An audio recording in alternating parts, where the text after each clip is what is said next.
तो good morning. कल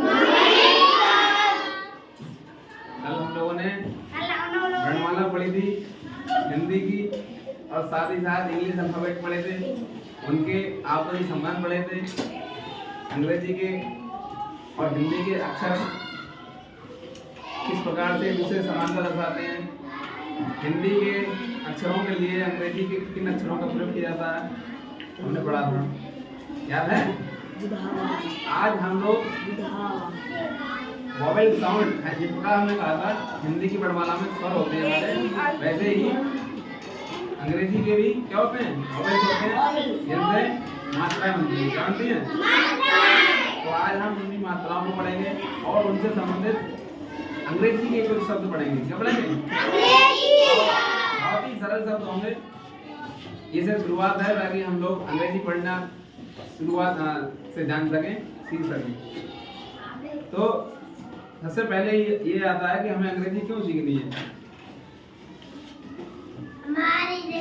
क्योंकि हमने कहा कि हिंदी और अंग्रेजी ये भाषाएं हैं। क्या हैं? और भाषाएं माध्यम होती हैं अपने विचारों का आदान प्रदान करने के लिए। क्या होती हैं? माध्यम। एक अनपढ़ व्यक्ति जो खेत में काम कर रहा है, उसको भाषा लिखनी नहीं ना आती हो, पढ़नी ना आती हो, लेकिन वो आपसी बातचीत से उस काम को अंजाम देता है। यानी इसे कह सकते हैं कि वो भाषा को जानता है। और ऐसी भाषा जिसको हम जन्म से जानते हैं, सीखते हैं, वो भाषा हमारी मातृभाषा कहलाती है। क्या कहलाती है? मातृभाषा। हिंदी हमारी मातृभाषा है। और इसी प्रकार से जैसे हिंदी हमारी मातृभाषा है, अंग्रेजी भी एक भाषा है, लेकिन अंग्रेजी हमारी मातृभाषा नहीं है, ये अंतर्राष्ट्रीय भाषा है। कौन सी है? अंतर्राष्ट्रीय भाषा। और इसीलिए इसको सीखना जरूरी है, ताकि हम लोग अगर कहीं जाते हैं दुनिया के अन्य देशों में, तो उनके साथ, उन लोगों के साथ हम कैसे तालमेल मिलाएंगे, किस प्रकार से उनके विचारों को समझेंगे या अपने विचारों को उन तक पहुंचाएंगे। तो इसके लिए हमें माध्यम की जरूरत होती है, भाषा का, जो कि अंग्रेजी है। और अंग्रेजी क्योंकि लगभग सभी देशों में बोली जाती है, इसलिए अंतर्राष्ट्रीय भाषा है और इसीलिए हमको इसको सीखना भी जरूरी है। ठीक है? तो आज हमने यहाँ लिखा है वोवेल साउंड, जो कितने वोवेल थे? A, E, I, O, U। इन पांचों वोवेल्स के हम साधारण से कुछ शब्द लिखेंगे। ठीक है? जैसे हमने लिखा, आप लोगों ने पढ़ा है B, A, T, इसको क्या बोलोगे? B, A, T। हम लिखे C, A, T, R, A, T, M, A, T। ठीक है? ऐसे हम और भी लिखते हैं, M, A, N, B, A, N, ban. ये हमने कहा कि हमारी जो भाषा है हिंदी, हमने कहा कि हिंदी सीख लो और अंग्रेजी बहुत सरल है।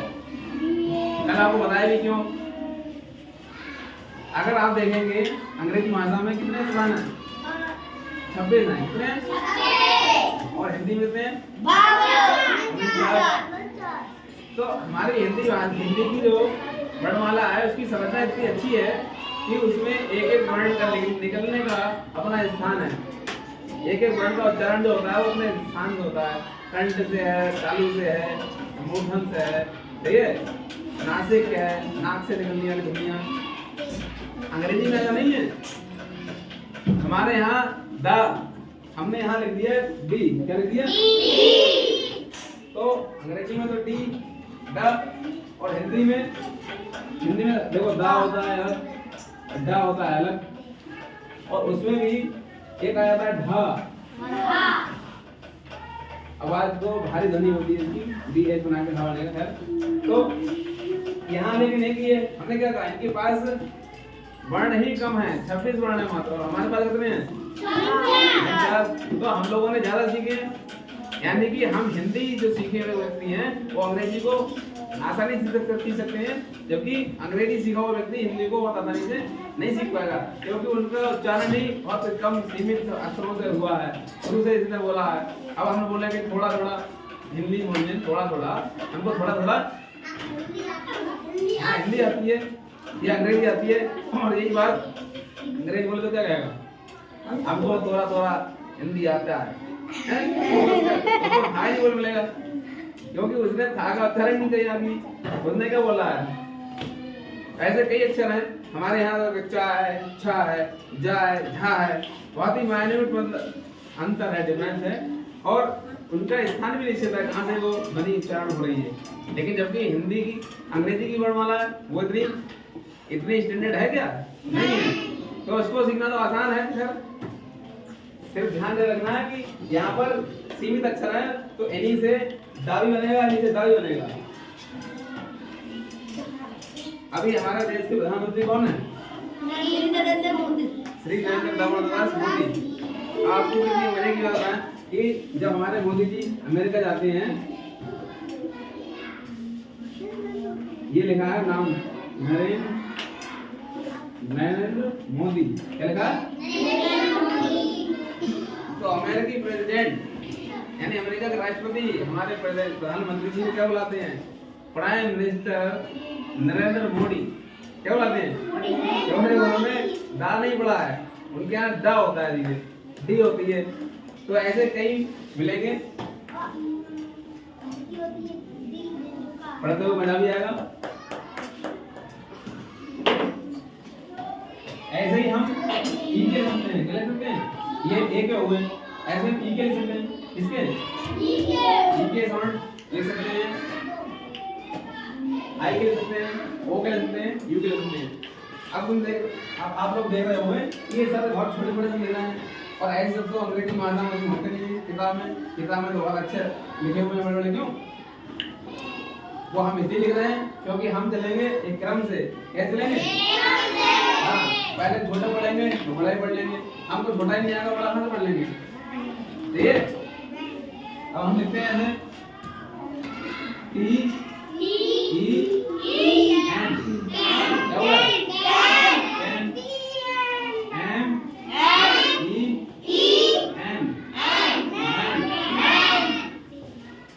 इसी प्रकार से आप खुद भी बना सकते हो, पता है? इन अक्षरों को आप खुद भी बना सकते हो, जैसे N E T net, W E T bet, B E D bet, R E D red. समझ में आ रहा है? ये ए के हो गया साउंड, ये ई के साउंड हो गया। अभी हम आई के लिखेंगे, जैसे लगेगा T I N, P I N, S I M, sim, R I M, B I T, और बताओ पी आई टी, पिट था। आज हम ऐसे होके लिखेंगे, देखो हम लिखते हैं डी ओ जी,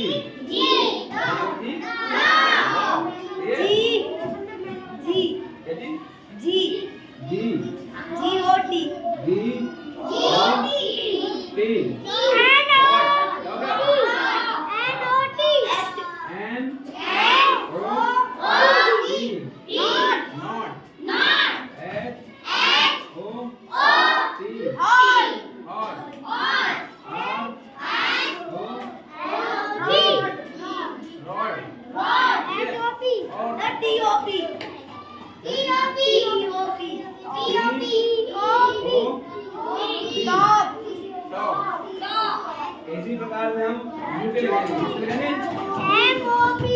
यू के लिखेंगे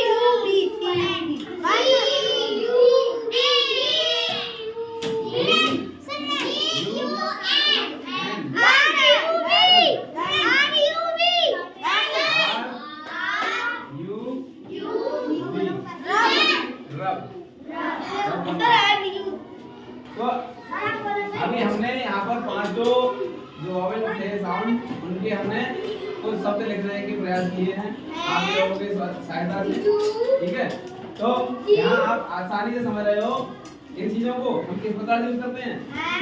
अगर आपने कल जो हमने पढ़ाई वर्णमाला उसको पढ़ा हो ध्यान से, उनके अक्षरों को समझा हो कि किस अक्षर से क्या बनता है, तो आराम से बोलोगे। यहाँ बी है, बी मतलब हमने कहा था बी ए क्या मतलब है, और टी से क्या मतलब था, और हमने कहा ये आवाज आएगी एक ही, तो बी ए टी रेड हो गया, ए टी रेड हो गया, आर ए टी रेड हो गया, ठीक है।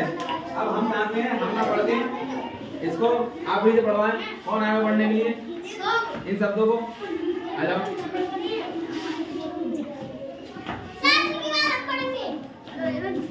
हाँ इनके बाद आप आ जाओ, लो ये संति ले लो, इसे पढ़ो।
अभी आपने देखा कि इनको ने बहुत ही आसानी से सबको पढ़ दिया।